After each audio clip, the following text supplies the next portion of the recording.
Bueno, es un agrado presentar en la charla hoy día en los coloquios de Rodolfo Viera, nuestro colega, sobre regularidad y orden en redes separadas. Ya. Muchas gracias, Marco, por la presentación y gracias a todos por venir. Lo que yo les quiero hablar es sobre ciertos conjuntos de puntos, ya que voy a empezar a... Primero los voy a definir y voy a motivar algunas instancias físicas donde se aplican para, digamos, motivar el interés por todo lo que voy a hablar, ¿ok? Entonces los conjuntos de puntos de los cuales voy a hablar yo son los que se llaman redes separadas o conjuntos de Delon, o Delones, como se escribe, porque se escribe con una Y al final. Voy a trabajar con redes separadas en espacio euclidiano, ¿ya? Entonces se pueden definir en general para espacios métricos, pero solamente me voy a enfocar en el espacio euclidiano. Entonces una red separada, o un conjunto de Delon, NRD, va a ser un conjunto que es uniformemente discreto, es decir, que tiene un radio mínimo para la separación entre puntos, ¿ya? Se ha dicho de otra forma, existe un radio ρ, ¿ok? Tal que toda bola de radio ρ contiene al menos un punto de mi espacio X, perdón, contiene a lo más un punto de X, aquí, ¿ok? Contiene a lo más, estaba leyendo al lado, contiene a lo más un punto de X, y que además es relativamente denso, en el sentido de que yo puedo mirar cualquier bola de radio bar ρ en el espacio euclidiano y siempre voy a poder encontrar al menos un punto de este conjunto de Delon, ¿ok? Entonces básicamente los conjuntos de Delones se ven así. Entonces ese radio de separación, ¿cierto? El hecho de ser discreto viene dado por estas bolitas de radio, estas bolitas azules, ¿ya? Y el hecho de ser denso viene por estas bolas amarillas, ¿ok? Entonces mis conjuntos de Delones van a ser esos puntos rojos que están. Esos son los conjuntos de Delones que nosotros vamos a considerar. Así que toda esta charla se va a basar en el estudio de este tipo de conjuntos. Entonces, bueno, los conjuntos de Delones son, para motivarlo, digamos, físicamente, son, digamos, buenos modelos o idealizaciones, si ustedes quieren, para las posiciones de átomos en materiales sólidos, ya que si yo tengo un material sólido, entonces a corta distancia tengo repulsiones, es decir, no puedo formar puntos de acumulación y, digamos, la parte atractora del potencial me impide que haya agujeros muy grandes, ¿ya? Así que estos tipos de conjuntos son buenos modelos para estudiar, digamos, materiales sólidos, las posiciones de materiales sólidos, ¿ya? Entonces, bueno, para empezar a motivar de cuando esto empezó a explotar, digamos, y cuando empezó a ver, o sea, cuando la gente se empezó a interesar mucho en esto, entonces, como referencia, entre los años 50 y 80 se empezaron a estudiar embaldosado a periódicos, ¿ok? Que entre ellos puedo citar el de Penrose, el de Amann y el de Pinker, y les voy a mostrar una imagen de un embaldosado a periódico. A periódico me refiero que si ustedes lo trasladan no van a ver lo mismo, ¿ya? Siempre van a ver cosas distintas a medida que lo van trasladando. Y ya cuando empezó la gente se empezó a interesar mucho en esto, fue el descubrimiento experimental de los cuasicristales por el Premio Nobel de Química Dan Shechtman y su equipo. ¿Ok? Entonces, eso es un cuasicristal. ¿Ya? Un cuasicristal, eso es observado por digamos, el espectro de difracción de eso. Aquí puse los nombres porque no me acuerdo mucho de química, así que le puse yo entre paréntesis, busqué ahí. El olmio, es un arreglo de olmio, manganeso y zinc. Ahora, ¿por qué se llama cuasicristal? Fíjense en digamos, la estructura que tiene. Eso ya dejó de... O sea, si se fijan acá, esto tiene una especie de simetría rotacional, ¿ya? Pero aquí, si ustedes cuentan, digamos, si ustedes se ponen a ver bien esa imagen, esto tiene una simetría rotacional de orden 10. Y eso está absolutamente prohibido para los cristales, ¿ya? Los cristales, de hecho, las únicas simetrías rotacionales que tienen son de orden 2, de orden 3, de orden 4 y de orden 6. Son las únicas simetrías rotacionales que puede tener un cristal, ¿ya? De hecho, eso es, incluso para los que hacen cursos de geometría plana, geometría básica o álgebra lineal, es un súper buen ejercicio, ya es súper simpático este resultado. Eso se llama el teorema de restricción cristalográfica. Así que les sugiero que lo puedan mirar, es súper simpático ese resultado. Ya una construcción súper elemental, geometría súper básica. Teorema de restricción cristalográfica. Entonces ahí uno puede ver que los cristales, ¿cierto? O sea, tener una estructura periódica en el sentido de traslaciones, ¿ya? Si ustedes tienen esas estructuras periódicas, las únicas simetrías rotacionales que pueden encontrar son de orden 2, 3, 4 y 6. ¿Ya? Así que les sugiero que le echen un vistazo a eso, es súper simpático. ¿En qué dimensión? ¿Mm? Dos cristales, sí. Para dimensión 2. ¿Ya? Otra consulta, ¿tienes una definición matemática para cuasicristal? Sí, bueno, eso es como incluso una de las complicaciones de por qué se estudian tanto esto, pero sí, ahí, por ejemplo, igual lo voy a mencionar, pero si uno, por ejemplo, se va a unos papers de Hopf que estudia esto en términos de teoría matemática de la difracción, uno lo puede definir como de la siguiente forma. Tú tienes estos conjuntos discretos de puntos, ¿ya? Y tú le puedes asociar naturalmente una medida que es mediante sumas de deltas de Dirac. ¿Ya? Si esto tú lo llamas X, tú sumas las deltas de Dirac soportadas en cada uno de esos puntos. ¿Ya? Entonces tú lo que puedes hacer es construir la medida de autocorrelación de eso, que tú lo que haces es ver las interacciones interatómicas, ¿ya? Entre dos átomos, es decir, concretamente lo que uno hace es mirar esta convolución. Uno mira básicamente la convolución entre X, o sea, de la delta en una bola de radio R, y mira la convolución con esta medida, ¿cierto? Que lo que hace es, en el sentido de medidas que toman como un funcional sobre las funciones de soporte compacto, lo que hace es tomar una función y lo que te hace es, te calcula esto que está acá, f, bueno, evaluado menos un punto. Esa es la función que uno calcula, ¿ya? Entonces cuando tú haces esa convolución y promedias sobre estas bolas de radio R, ¿ok? Eso te da cierta medida, digamos, tú estás promediando en cada bola de radio R esta interacción interatómica. Y tú lo que haces es tomar el límite cuando R se va a infinito de eso. Eso te va a dar una medida que se llama la medida de autocorrelación de ese conjunto, ese X, o ese cuasicristal que nosotros queremos. Y vamos a decir que es un cuasicristal si la transformada de Fourier de esto, que es lo que la gente mira cuando mira la difracción, es puramente atómica, ¿ya? Entonces cuando uno mira esta transformada de Fourier, entonces si esto es atómica me refiero en el sentido de la descomposición de LBs de medida, ¿cierto? Atómica, singular y continua, ¿ya? Entonces si esto es atómica, ahí vamos a hablar de un cuasicristal.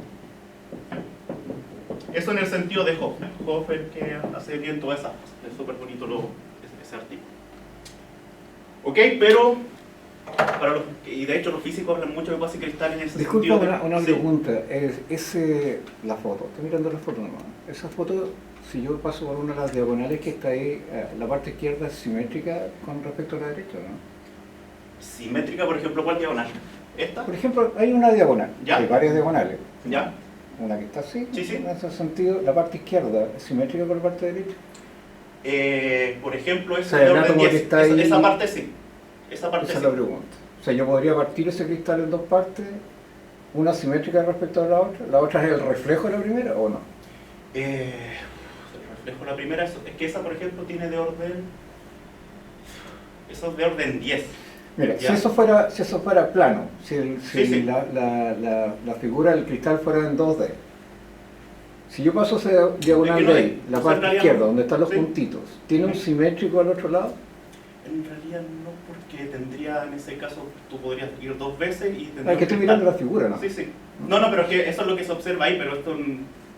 o sea, esa es la versión, digamos, finita de esto. Cuando tú observas un cuasicristal experimental, digamos, con un espectro de difracción. Pero esto, cuando nosotros después trabajamos con este tipo de teorema de restricción cristalográfica, tú lo miras en dimensión infinita, tú lo miras en látiz, ¿ya? Entonces, si tú rotas dos veces, eso es, digamos, el caso de un cristal, ¿ya? Entonces, el asunto, cuando tú tomas esta idealización en el caso infinito, ¿ya? Entonces, ahí tú tienes ese tipo de simetría, y ahí los cristales son los únicos que tienen eso.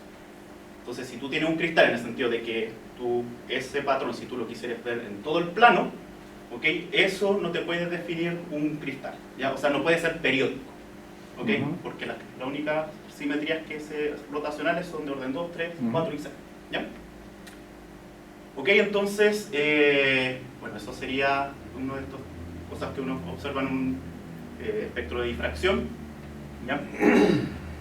Eso, por ejemplo, sería el embaldosado de Penrose. Fíjense más o menos la similitud entre esa figura que está ahí y este patrón que está, por ejemplo, ahí en el centro. Ya el embaldosado de Penrose es tomar esos dos baldosas, esa verde y esa más clarita, y con ciertas reglas de pegado empezar a cubrir el plano, ¿ya?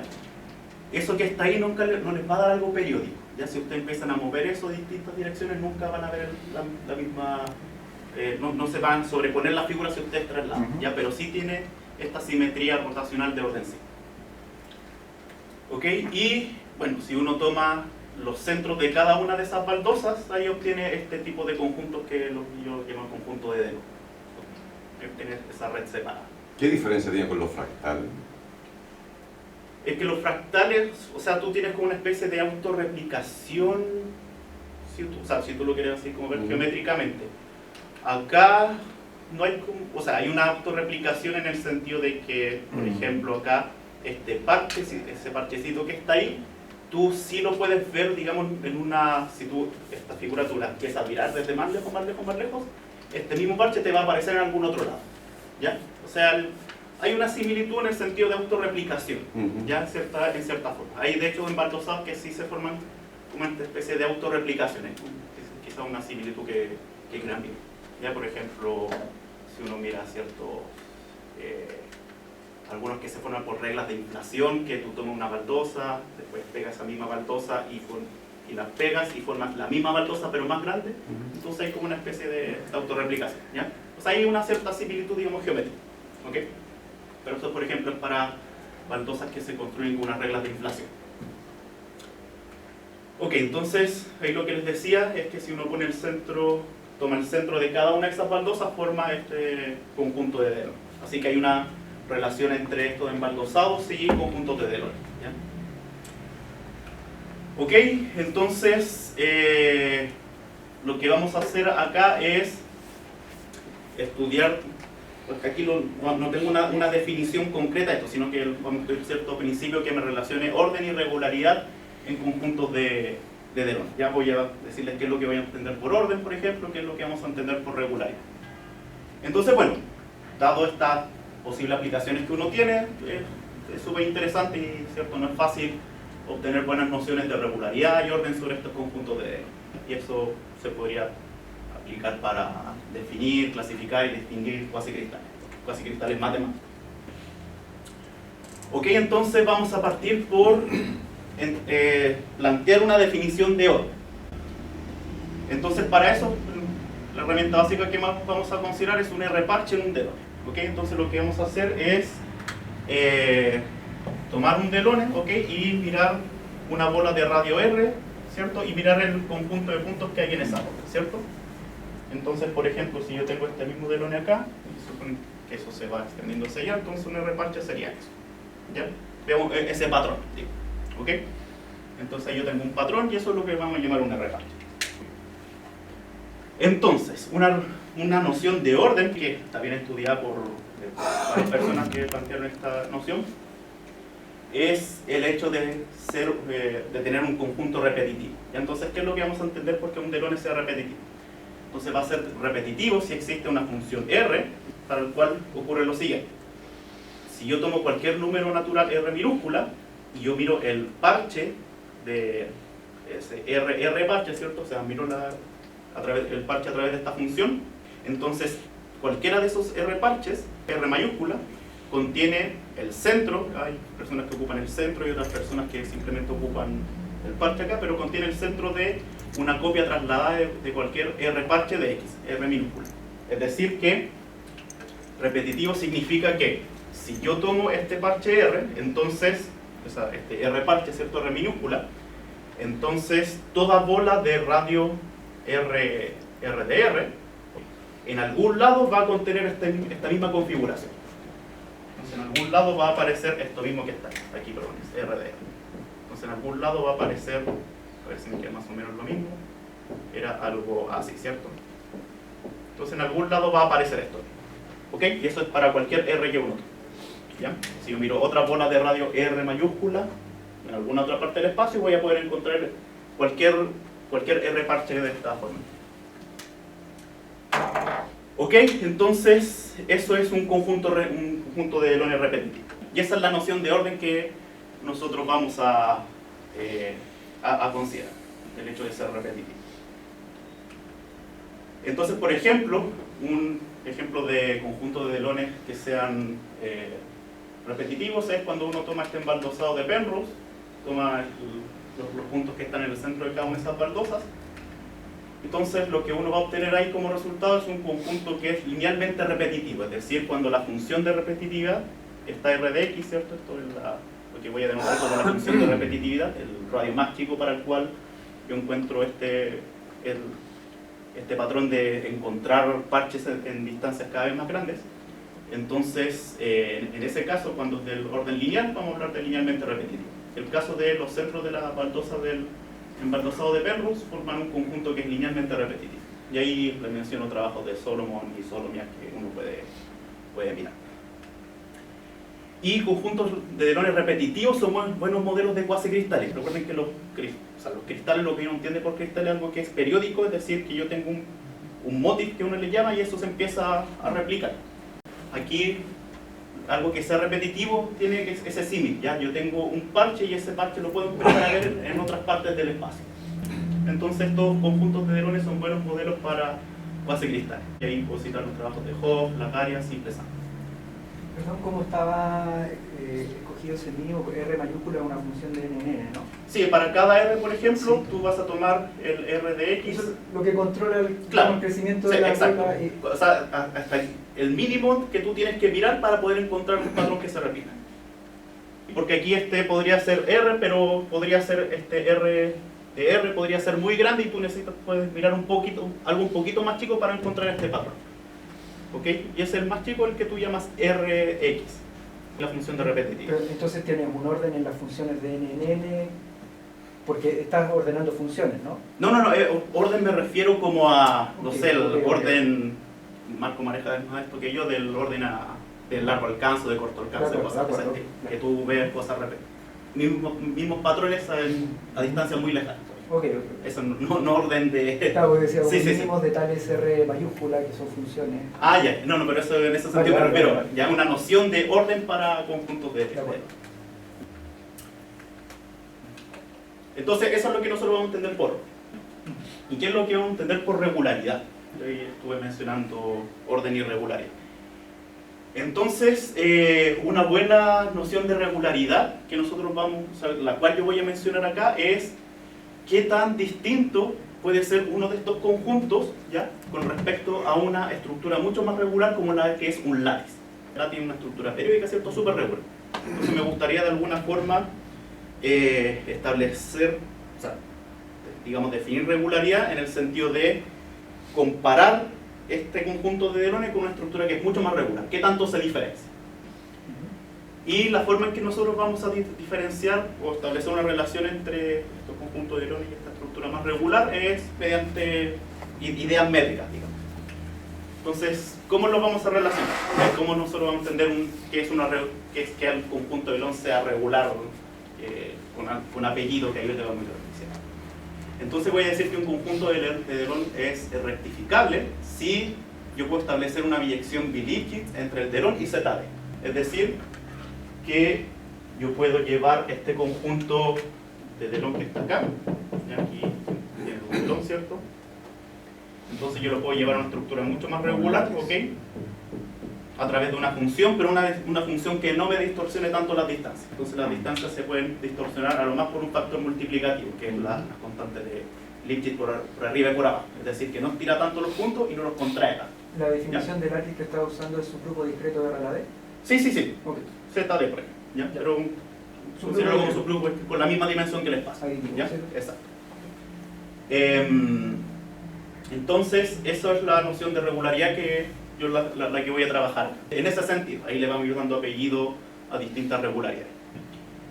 Entonces, por ejemplo, bueno, Gromov se preguntó si todo conjunto de Delon en el plano es rectificable. Es decir, si todo conjunto de Delon yo lo puedo mapear a Z2 sin hacer tantas distorsiones entre las distancias, cuando yo aplico esta función. Y bueno, él la planteó en el contexto de la teoría geométrica de grupos, cuando uno quiere definir la noción de que un grupo sea casi isométrico a otro.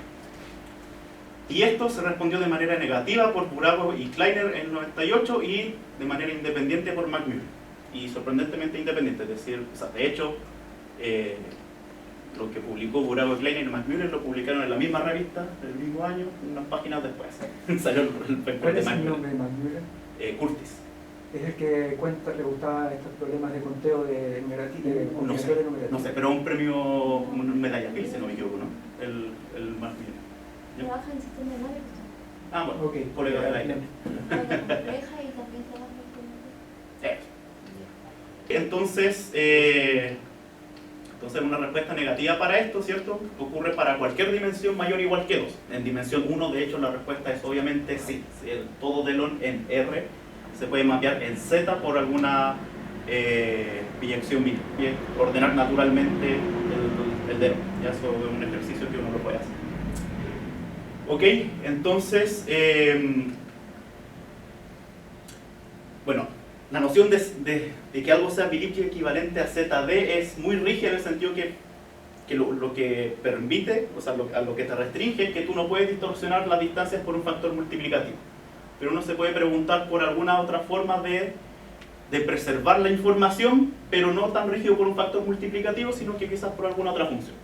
Entonces McMullen además lo que hizo fue relajar la condición Bilichi y se preguntó por una condición Bigel, es decir, empezó a estudiar una equivalencia entre delones y Z y ZD, digamos, delones en RD, a través de aplicaciones Bilichi, perdón, Bigel, ¿ok? Y ahora voy a explicar cuáles son. Entonces, si yo tengo dos conjuntos de delones en RD, entonces vamos a decir que una función entre esos delones es Helder homogénea si existe un exponente alfa y una constante c, tal que para todo R yo tengo esta desigualdad para todo x, y en el delone, ¿cierto? Y en la bola de centro cero y radio real. Entonces aquí yo tengo esta desigualdad. Si ustedes le sacan ese R que está ahí abajo, bueno, esos dos R, obtienen la noción de Helder usual. Y vamos a decir que una biyección entre estos dos delones va a ser bihelder homogénea si la función y su inversa son Helder homogéneas. Es decir, yo tengo esta misma desigualdad, con alguna otra constante probablemente, ¿cierto? Para f la menos 1. Entonces, McMullen, esta es la condición que considera. Es más relajado que la condición Bilichi. Aquí controla la distorsión de la información entre la distancia entre los puntos, ¿cierto? Pero por una condición más débil que es elevada. Y si existe esta biyección entre un delone y ZD, la cual es bihelder homogénea, vamos a decir que el conjunto es Helder rectificable. Entonces, ¿qué fue lo que demostró McMullen? Es que todo conjunto de delon en RD es Helder rectificable. Es decir, si ustedes ven estas dos nociones de regularidad, de ser Helder rectificable y Bilichi rectificable, el resultado de McMullen, este resultado dice que yo no puedo distinguir los delones por Helder equivalencia, son todos equivalentes. Yo siempre puedo encontrar una biyección. A diferencia del resultado de Burago y Kleiner, dice que yo puedo encontrar dos delones que no son Bilichi equivalentes, básicamente. Entonces, para equivalencia Bilichi, yo sí los puedo distinguir. Puedo separar clases de equivalencia, de hecho, eso me va a dar una relación de equivalencia sin problema. De hecho, déjenme, bueno, aquí parar un poquito y pensar, digamos, lo que esos dos resultados están diciendo. Entonces, tenemos algo más o menos así. Entonces, digamos que aquí está la clase esta de los de esta regularidad que yo voy a considerar. Por un lado tengo esta regularidad Bilichi, aquí tengo esta regularidad Bihelder. Entonces lo que estamos diciendo acá, ¿ok?, es que acá cuando yo estoy considerando la clase de equivalencia de los Helder, aquí yo no puedo distinguir entre conjuntos de delones. Todos los conjuntos de delones están metidos en la misma clase de equivalencia, ¿ya? Ahí digamos, esos puntitos van a representar conjuntos de delones. Y por otro lado, cuando yo miro la equivalencia Bilichi, entonces acá yo sí puedo separar conjuntos, puedo distinguirlos por equivalencia Bilichi. Puedo decir que este, como no es Bilichi es equivalente a este otro, entonces lo puedo separar en clases de equivalencia distintas. Entonces tengo acá separadas estas clases de equivalencia, ¿ya? Ok, entonces aquí de alguna forma hay algo entre medio que uno podría intentar abarcar. Entonces eso es lo que voy a empezar a explicar ahora, que es lo que yo puedo hacer entre medio de todo eso. Motivado, digamos, por este gap que va a quedar acá entre Lipschitz y Behelder, unos matemáticos que son Diamond y Kalucha, ¿ok?, consideran la siguiente noción de equivalencia, que es, digamos, una generalización de esto que está acá. Que en vez de reemplazar ese alfa, esa exponente alfa, van a considerar cualquier módulo de continuidad. Entonces, lo que dicen es que si yo considero un módulo de continuidad, con módulo de continuidad me refiero a una función que es cóncava, cierto, creciente y que converge a cero cuando el t se va a hacer. Eso me refiero con módulo de continuidad. Entonces, vamos a decir que una aplicación entre dos velones es omega homogénea si ocurre esta desigualdad, ¿ya? Que es la misma que, o sea, es similar al caso Behelder, pero en vez de poner el exponente alfa, tomo ese módulo de continuidad. Entonces, con esa definición, bueno, y vamos a decir que una biyección es bi-omega homogénea si la f y la f la menos 1 son ambas omega homogéneas. Entonces, con esa definición yo puedo empezar a abarcar el caso entre medio, es decir, puedo considerar otros tipos de regularidad o de crecimiento distintos de Lipschitz y Behelder. Por ejemplo, puedo considerar omega t igual a t logaritmo de 1 partido por t. Esto en términos asintóticos, tengo que es más grande que Lipschitz, digamos cerca de 0. En términos asintóticos pasa esto, y es mucho más chico que Behelder. Así que de alguna forma voy a empezar a considerar los casos entre medio. O sea, para ver si entiendo la idea, lo que quiero ver es si puedes encontrar relaciones que te den menos clases de equivalencia. Claro, o intentar estudiar lo que pasa acá entre medio. Por ejemplo, acá en Lipschitz yo puedo distinguir dos conjuntos de velones. Con Behelder no los puedo distinguir, claro, son todos equivalentes. Sí, sí. Entonces, si yo por ejemplo, si yo considero este módulo de continuidad, yo puedo distinguir dos conjuntos de velones a través de equivalencias con esta regularidad, o si los puedo distinguir, o si son todos equivalentes. Si no lo puedo distinguir. ¿Okay? Entonces ahí queremos empezar a abarcar lo que está entre medio. De hecho, ahora voy a mencionar lo que hacen estos cabros de acá. Entonces, Diamond y Kalucha consideran esta clase particular de módulos de continuidad. T log de 1 partido por t elevado a gamma, con ese parámetro gamma. Y ellos lo que demuestran es lo siguiente, que para cualquier d mayor o igual que 2, yo puedo encontrar un exponente gamma, que depende de la dimensión, y un conjunto de Delon en RD, que no es omega gamma rectificable. Es decir que para cierto módulo de continuidad con cierto exponente gamma, yo puedo distinguir conjuntos de Delon. Es decir, que para una regularidad más débil que Lipschitz, aún así yo puedo distinguir conjuntos de Delon. Entonces lo que ellos demuestran, aquí está el caso de Urago, ¿cierto? Kleiner, McMullen. Aquí está el caso de McMullen. Entonces lo que demuestran ellos es que acá entre medio, si yo considero la regularidad omega gamma, que digamos esos módulos de continuidad para cierto gamma, entonces acá yo sí puedo aún distinguir conjuntos de Delon. Y esto es una regularidad más débil que Lipschitz. Entonces, aún así, yo puedo distinguir estas cosas. Es decir, lo que hacen ellos es estrechar el rango, ¿cierto? Acá, ahora ya puedo empezar a ver que es esta curva que está acá. Aquí vamos a mirar los módulos de continuidad. Entonces, en esa curva, donde están los módulos de continuidad, donde yo voy a estudiar las regularidades, ellos lo que hacen es estrechar la región donde yo puedo tener que los conjuntos de Delones sean siempre equivalentes. Lo estrechan. Dicen que, bueno, al principio yo tenía que desde Lipschitz, ahí yo podía distinguirlos, pero lo que ellos dicen, nos vamos a mover un poco más a la derecha. Desde acá yo ya puedo empezar a distinguir, en este punto. Entonces, parametrizada por gamma. claro, omega gamma, y con ese gamma en particular. Y, bueno, ahí lo que hacen es estrechar justamente eso que está. Entonces, mediante un criterio para asegurar omega rectificabilidad, lo que nosotros hacemos es estrechar aún más ese gap que queda ahí.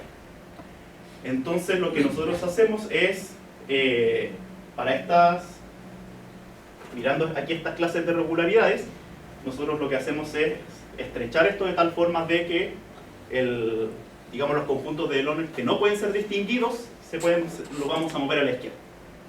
Entonces, en concreto, lo que nosotros demostramos es que si yo me fijo una dimensión, voy a considerar la clase de los módulos de continuidad omega que satisfacen esta convergencia que está acá. Tal vez que la suma de 1 partido por todo eso que está ahí, esa suma converge. Si yo considero un módulo de continuidad que satisfaga esto, entonces para cualquier módulo de continuidad en esa clase, yo tengo que todo conjunto de Delaunay es omega rectificable. Bajo esa condición. Bajo esa condición, si yo tengo un módulo de continuidad que cumpla eso. Es decir, lo que hicimos nosotros fue, acá, lo que hicimos fue desplazarnos hacia acá. Entonces, en todo este gap, yo no puedo distinguir conjuntos de Delaunay. Acá siempre los conjuntos de Delaunay van a ser omega equivalentes. Entonces, por ejemplo, aquí esto fue lo que hicimos nosotros acá. Entonces, ahí yo también no puedo distinguir estas cosas. Ahí tengo solamente una clase de equivalencia. ¿Ok? Entonces, bueno, obviamente lo bueno es tener ejemplos de esto y hay ejemplos en los cuales uno puede considerar estos módulos. Puede considerar el módulo, y lo pueden hacer como ejercicio, ¿cierto? Los que hagan curso de cálculo 2 lo pueden tener en el examen. Pueden reemplazar ese módulo de continuidad y reemplazando ese módulo de continuidad uno puede demostrar que esa serie compleja. Entonces, ahí para P mayor que P. Entonces, para ese tipo de módulos de continuidad tenemos esto. Aquí igual surgen varias preguntas abiertas en todo caso, porque a mí me da la impresión de que esta propiedad de que algo sea siempre omega rectificable, o sea que yo no pueda distinguir conjuntos por omega rectificabilidad, es una propiedad cerrada, pero esto me da una propiedad abierta, así que hay un límite que aún no sabemos establecer, pero yo creo que es una propiedad cerrada. O sea, a partir de un módulo de continuidad en concreto, de ahí hacia la derecha, yo puedo tener esta propiedad que dos Delaunay nunca pueden ser distinguidos. Pero eso, bueno, queda una pregunta abierta. Entonces, bueno, lo que les decía es que este resultado, bueno, además mejora el resultado de Macmillan. Macmillan decía que acá yo no los puedo distinguir, entonces lo que nosotros hicimos fue movernos a la izquierda. Hasta acá yo tampoco puedo distinguir, a través de omega equivalencia. Así que esa es esa primera parte, establecer esta noción de regularidad. Y ahora lo que quiero explicar es en cierta forma un principio de orden implica regularidad. Eso, nuestra definición de orden venía dada por repetitividad. Nuestra noción de regularidad venía dada por esta equivalencia a través de biyecciones que preservan de cierta forma las distancias, con una distorsión controlada. Entonces, ahora voy a explicar qué es lo que vamos a entender por orden implica regularidad.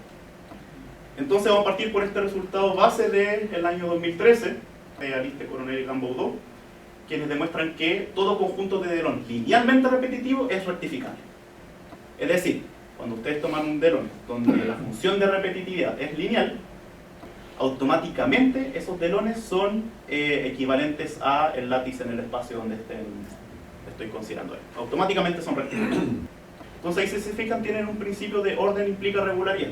Aquí linealmente repetitivo implica rectificable. Entonces, lo que nosotros demostramos es que linealmente repetitivo no es la condición óptima para asegurar rectificabilidad. Nosotros demostramos que, porque linealmente repetitivo igual es algo fuerte. Me dicen que yo tengo que buscar funciones lineales, ¿cierto? De búsqueda de radios para encontrar parches repetidos, ¿cierto? Entonces, lo que nosotros decimos es que podemos buscar bolas más grandes aún, y aún así yo puedo asegurar rectificabilidad. Entonces, lo que nosotros demostramos es lo siguiente. Bueno, vamos a decir que un conjunto de Delaunay, sí. Aquí omega siempre va a denotar un módulo de continuidad, ¿ya? Entonces un Delaunay va a ser omega repetitivo si su función de repetitividad es esa. Esa es para hacer analogía con esto que está acá, básicamente. En realidad ese exponente 2 uno puede cambiar por otro exponente, pero como que no hay, al menos me da la impresión de que no hay ninguna aplicación potencial distinto de esto, así que vamos a quedar con esa definición. Entonces, cuando yo considero esa noción de omega repetitiva, es decir, la función de repetitividad está controlada por un módulo de continuidad, lo que demostramos es lo siguiente, que si yo considero P un número entre 0 y D, y omega P, aquí acuérdense que omega P era este módulo, era T por log de 1 partido por T elevado a P. Ese era el módulo omega, ¿ok? Entonces, si yo quiero estudiar esa regularidad, y yo considero P entre 0 y 1 partido por D, entonces todo conjunto de Delaunay que sea repetitivo con esta función de repetitividad, por eso que está ahí controlado por este módulo, entonces esos Delaunay también van a ser rectificables. Es decir, lo que les decía, linealmente repetitivo no es lo óptimo para asegurar rectificabilidad. Si yo busco en bolas más grandes aún, controladas por otro módulo de continuidad, entonces aún puedo asegurar rectificabilidad. Y además, demostramos, siguiendo en esta línea de este principio de orden implica regularidad, lo que hicimos fue que establecer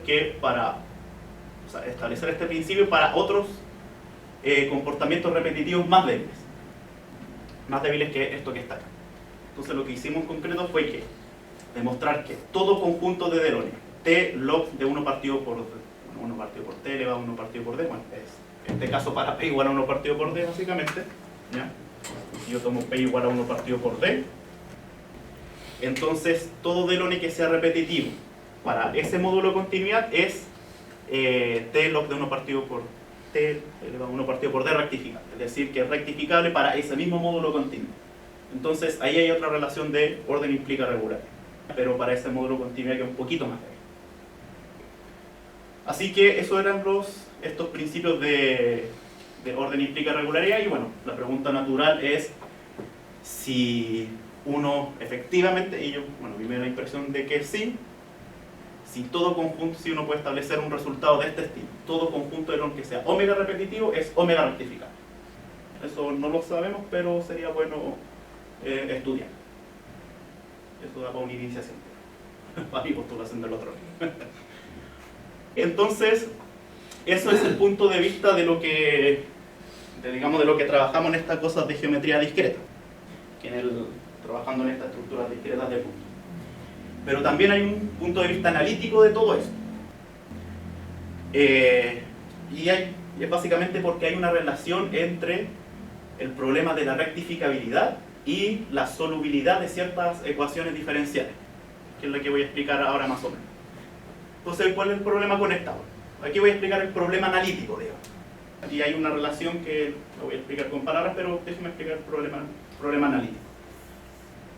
Dada una función f, que está en cierta clase de regularidad contenida en el L1 del cuadrado, del cubo, la cual es positiva y lejos de 0, o sea, que sus ínfimos mayores que 0, a eso me refiero, que tiene masa total 1, es decir, que la integral de la función sobre ese cubo es 1, y donde es cierta clase de regularidad, entonces lo que nosotros queremos hacer es encontrar soluciones, o sea, quiero encontrar una solución phi, que sea un homeomorfismo del cuadrado en sí mismo, del cubo en sí mismo, perdón, que tenga cierta ganancia de regularidad y que sea solución de esta ecuación, ya que sea solución de esta ecuación integral, si ustedes quieren, que es la integral de f sobre este subconjunto E de ese cubo, me da igual a el volumen de f. Eso de hecho se parece a la gente que trabaja en ecuaciones le parezca más familiar esta ecuación, ya que es jacobiano de phi igual a f, casi en todas partes. Entonces, en el caso donde yo pueda definir el jacobiano, ¿cierto? Por ejemplo, para funciones Lipschitz, entonces esta ecuación es equivalente a esta, ya en ese caso, ¿cierto? Porque ustedes integran y ocupan la fórmula de área, entonces obtienen esa fórmula que está ahí. Entonces, digamos, un punto de vista analítico de los problemas anteriores es estudiar la solubilidad de esta ecuación. Y a mí me gustaría, como les decía, encontrar cierta ganancia de regularidad para esta solución fija. Es decir, dado cierto f con cierta regularidad, ¿qué regularidad, si es que yo puedo encontrar soluciones, qué regularidad tiene esa solución? Aquí hay varios resultados de Regier, Yer, Moser, Takorogna, donde estudian esta ecuación y lo estudian, por ejemplo, en estos casos. De aquí en adelante f siempre va a ser una función con masa total 1 y lejos de 0. Entonces, por ejemplo, si f es una función continua sobre el cubo, entonces yo siempre puedo encontrar una solución de esa ecuación que sea en realidad aquí es B-Helder, ya aquí phi y phi a la menos 1 son Helder para cualquier exponente alfa. Entonces eso en el caso continuo.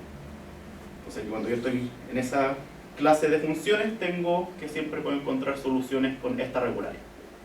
Si yo agrando en la clase de funciones, es decir, ahora busco en el infinito, entonces yo siempre puedo encontrar una solución phi, la cual es B-Helder regular. Aquí con B-Helder me refiero, aquí me voy a olvidar de la parte de homogenización de antes, que era dividir por R. Aquí pienso en la Helder de la forma usual. Entonces, es decir, yo puedo encontrar un exponente alfa tal que esa función, esa solución que yo encuentro es B-Helder regular. Lo mismo, por ejemplo, que pasa si yo considero estas funciones de bounded oscillation. También puedo encontrar una solución que es B-Helder regular. No con el mismo exponente alfa, pero sigue siendo B-Helder regular. Y, por ejemplo, también se tiene esto. Se tiene que, si yo tengo cierto control sobre las oscilaciones de la función, es decir, aquí si se fijan estoy mirando f, la estoy comparando con el promedio de la f en esta bola de centro x y radio t, ¿cierto? Y lo que estoy viendo acá es, estoy viendo las oscilaciones de esa función en esa región. Si esas oscilaciones están controladas por esta función phi, que satisface esta condición, entonces la solución phi que yo encuentre va a ser B-Lipschitz. Entonces ahí hay varios resultados que me aseguran que yo puedo encontrar solución. ¿Una pregunta? ¿Sí? Dos preguntas en realidad. Cuando hablas de que existen soluciones regulares para cierto exponente Helder, ¿siempre estás pensando en tal exponente entre 0 y 1? Sí, siempre entre ¿Se 0 y 1. ocurre que se- Sí, siempre entre 0 y 1. Sí. ¿Y cómo se encuentra? Porque suena muy cálculo variacional. ¿Usan arreglos variacionales o hay Hay alguna una técnica baja pulso? Sí, hay una técnica bien bonita que lo que hacen es descomponer el cubo. O sea, tú estás trabajando sobre el cubo, hace una descomposición en varios cubitos bien chiquititos, y en esos cubitos bien chiquititos tú puedes solucionar esta ecuación con soluciones B-Lipschitz, de hecho, pero para cubitos bien chiquititos. Y después lo vas haciendo a escalas más chiquititas, y como acá en el borde van a pegar bien las funciones, tú las vas a pegar, porque es la identidad. Y ahí tú construyes una solución, pero la cual no tiene la regularidad aún necesaria. Tú construyes una solución básica. Y después, dependiendo de cómo sea esta función que está acá, es que te va a dar la regularidad de esa función, de esa solución. Claro, porque igual suena muy variacional, pero no sé si estamos... En realidad es bien geométrica, puede haber cosas variaciones ahí, pero en realidad es bien geométrica la forma de construir, bien constructiva, es un método bien estándar, y dependiendo de cómo sea la función prescrita que uno considere, es que te va a dar la regularidad de esa solución. Entonces, hay una respuesta negativa en el sentido de que cuando esa ecuación no tiene solución. Y eso también, en el mismo artículo de Burago, Kleiner y McMullen, lo que demuestran es que si yo considero cualquier d mayor o igual que 2, entonces yo puedo encontrar una función de densidad definida sobre el cubo y con valores en el intervalo 1, 1 más c, ¿cierto? C es un parámetro que viene dado antes, positivo. Función de densidad, piénselo con las mismas condiciones que había pedido antes, ¿ya? Y para los cuales, esta función está en el infinito, y para la cual esta ecuación, que es la versión, digamos la misma ecuación que antes, solamente que aquí no en términos de área, sino que en términos de una EDP usual, cuando yo integro obtengo la ecuación en términos de área. Entonces, esta ecuación que está acá no tiene solución lineal. Entonces hay una respuesta negativa. Yo puedo encontrar funciones donde, si yo quiero buscar soluciones B-Lipschitz para esta ecuación, nunca las voy a poder encontrar. Y siguiendo esa misma línea, en el mismo artículo que de hecho cuando mencioné a estos autores, lo que ellos hicieron fue abordar esa ecuación para otras regularidades, es decir, quieren buscar soluciones que no sean B-Lipschitz, pero con otra regularidad, un poco más débil. ¿Qué pasa si yo busco regularidad un poquito más débil? Y que sea más fuerte que Helder. De hecho, déjenme incluso aquí abajo hacer el mismo dibujo, pero en su versión analítica. Entonces lo que tenemos acá es, tengo estos módulos de continuidad. Entonces acá, Rivière y Y, lo que hicieron fue demostrar de que en el caso Helder, cuando yo busco soluciones con regularidad Helder, siempre puedo encontrar soluciones para esa ecuación con esta regularidad. lo que hicieron Burago y Kleiner en el slide anterior fue demostrar que en el caso Bilipchitz, si yo me pregunto por soluciones Bilipchitz, yo puedo encontrar funciones f para los cuales esa ecuación no tiene solución. ¿Ok? Entonces aquí la respuesta es negativa. ¿Cierto? Y esto era Burago, Kleiner, Marmiro. Entonces, nuevamente, hay una pregunta natural que es abordar el gap entre medio.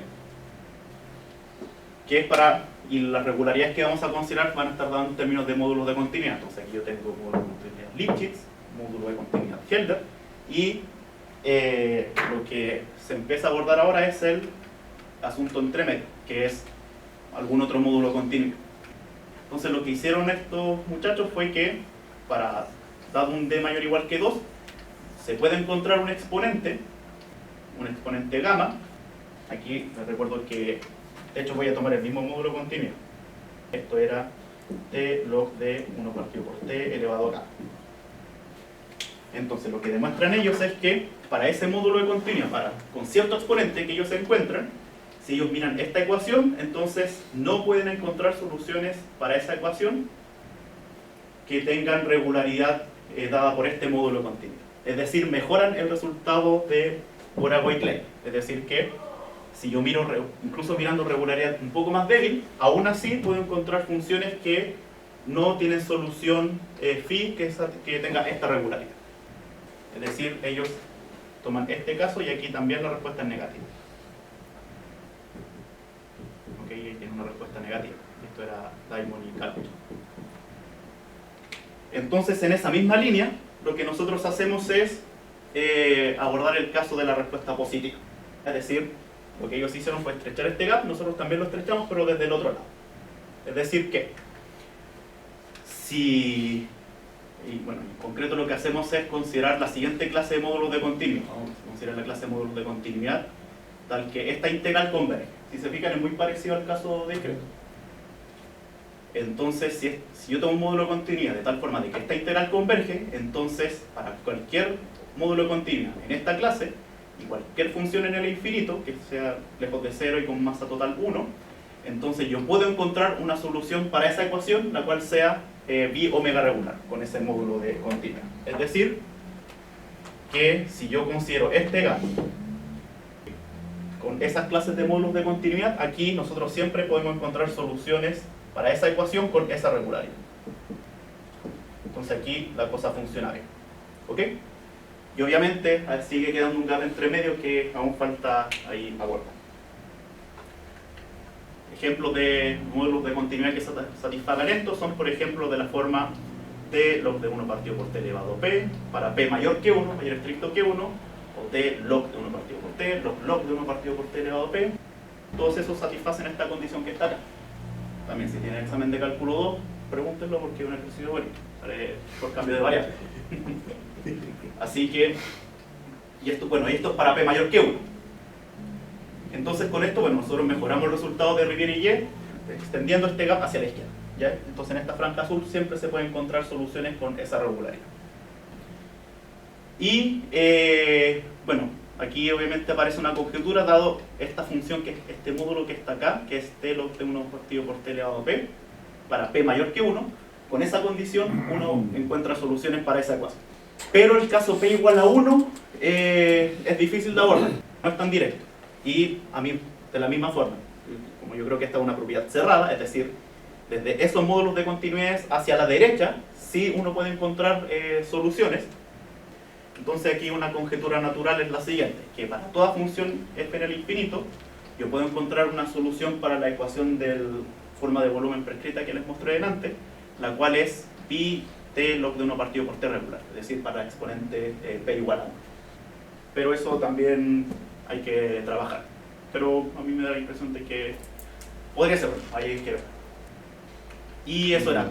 Así que, gracias.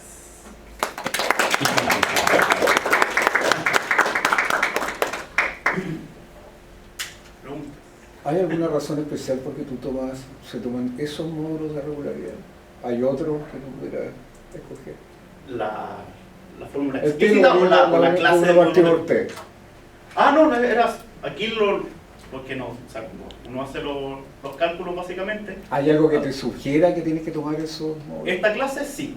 En realidad uno lo que va haciendo es estimar, digamos, la distancia entre las imágenes de dos puntos y a través de este módulo continuo. Entonces en algún lado uno empieza a acotar y aparece esta condición, básicamente.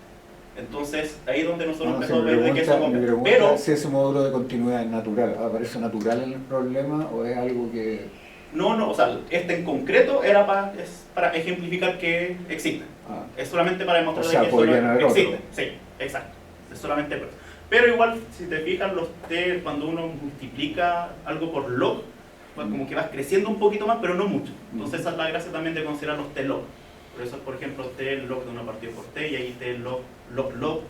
Si tú multiplicas log, te mueve otro poquito, ¿cierto? Así que ahí como que va evolucionando asintóticamente hacia la derecha. ¿Ya? Por esa razón.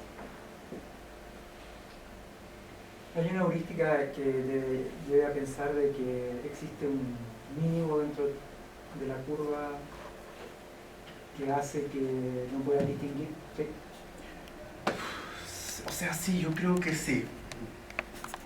¿Cuál sería la heurística? Buena pregunta. O sea, no sabía cómo explicártela.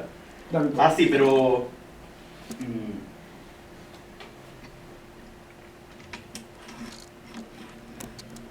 Es que si te fijas acá, claro, uno siempre está encontrando soluciones, ¿cierto? Que van desde... O sea, en este caso, por ejemplo, uno siempre si se empieza a mover acá, empieza a encontrar soluciones para la ecuación, ¿ya? Si uno se empieza a mover hacia la izquierda, tiene que ver con alguna especie de argumento del límite que te permita llegar y establecer de que, o sea, haciendo como algún argumento al límite, que esa cosa ahí empiece a siga encontrando solución. Pero no me es bien claro aún, pero a mí me da la impresión que sí. No se ve tantas cosas, funciona por pura estética nomás. Esa curva está parametrizada por omega, entonces, por Sí. los módulos de continuidad. Claro, esa clase de módulos de continuidad. Y ahí es como continua, digamos. ¿Qué pasa para la izquierda? Para la izquierda de... Acá. Después de Bilipchit. Acá. Hacia la izquierda de Bilipchit. Si Hay condiciones que te permitan no, siempre... distinguir. No, lo mismo. Si hubiese un módulo de continuidad acá, que siempre le puede encontrar soluciones, entonces ese módulo de continuidad en particular es Bilipchit, así que siempre puede encontrar Así que Bilipchit. Entonces siempre- por eso no puedes. Para eso no No, entonces aquí, si no funciona para Bilipchit, aquí a la izquierda tampoco funciona. ¿Ya? Lo mismo acá, si funciona de aquí a la derecha siempre funciona. ¿Alguna otra pregunta? Sí, ¿sirve esto para...? Porque tú dijiste que estos cuasicristales presentan el fenómeno de long range order. Eso Sí, sí. estos resultados que están aquí, ¿te facilita el determinar el...? Porque eso es un fenómeno que se produce bajo ciertas condiciones. Sí. O sea, bueno, igual uno siempre en matemática motiva esto físico y se olvida en cierto punto la motivación física. Así que aquí fue como netamente cálculo matemático. Pero Okay. aquí lo que sí, o sea, lo que mencionaba antes, como intentar definir una buena noción de orden, qué tan regular puede ser un cuasicristal. O sea, cuasicristales se pueden construir, hay métodos para construirlos, digamos, buenos modelos, que es unas cosas que se llaman corte proyección, y que te va a formar un conjunto de Elon. Entonces uno se podría empezar a preguntar qué tan regular puede ser ese tipo de construcciones para estos modelos de cuasicristal. Entonces, claro, lo que uno empieza a buscar es intentar definir una buena noción de regularidad. En este caso lo estamos definiendo en términos métricos, ya que tan distinto puede ser este conjunto de Elon de ZD, ¿cierto? Mediante biyecciones que no distorsionen tanto la distancia. Entonces esta es como una noción de regularidad que uno puede hacer, pero siempre uno está buscando cómo poder establecer esas nociones. El de orden igual es un poquito más claro, eso es como que la gente está un poco más convencida de que la repetitividad es una buena noción de orden para estos cuasicristales, que partes que están acá empiecen a aparecer más lejos pero sin tener periodicidad. ¿Ya? Entonces está un poquito más convencido del asunto. ¿Ya? ¿Más consultas? Sí, hay dificultades extra que ocurran en dimensión d igual 1. Es que en D igual a 1 todo funciona bien simple. Todo. O sea, la pregunta de los Bilipchit, por ejemplo, de los delones, eso es, tú tomas un delón, lo enumeras x-1, x0, x1, y así hacia la izquierda, tomas esa función, la que te enumera, y esa es básicamente Ability. Aquí también, en el caso de igual a 1, también se pueden encontrar soluciones similares. O sea, de hecho, uno puede pasar de discreto al continuo, así que en d igual a 1 las cosas funcionan súper bien. Ya por eso es que uno toma de d igual 2 en adelante. ¿Ya? O sea, de hecho, en d igual a 1 es, por ejemplo, si uno se pregunta d igual a 1 por Ability, eso es básicamente el teorema fundamental del cálculo. Entonces, por eso es que ahí funciona bien. O sea, si tú quieres las funciones de 1, ¿cierto? El teorema fundamental del cálculo, básicamente, tú lo podrías hacer. Claro. Bueno, se separa harto de los sistemas clásicos de cristales. Sí, Sí, no, porque, sí. por ejemplo, los cristales que tienen en una de dos dimensiones en general que están definidos en un látice no tienen Low-Rail Order. No. O sea, hay un teorema conocido, incluso entre interacciones entre vecinos cercanos. Ujú. De 3 para arriba no hay problema, pero 1 y 2 dimensiones tienes harto, te tienes que meter muchas condiciones raras que no son físicas para que funcione. De hecho, quizás aquí debe interesar también que hay como una buena discusión de Lizard, no sé si te suena él. De hecho, tiene como una. Dice que como que los velones son como los que bien te pueden definir un cuasicristal. Pero claro, ahí se mete como con unas cosas de error con termodinámica y pues como que dice, si pasa esto, aquí pueden haber problemas, pero como que se pueden conciliar. ¿Ya? Ahí como que no sé mucho, pero hay, digamos, ese tipo de interacciones más directas con, digamos, en concreto con cuasicristal, con esa física de materiales sólidos. ¿Más consultas? ¿Comentarios? Bueno, agradecemos de nuevo a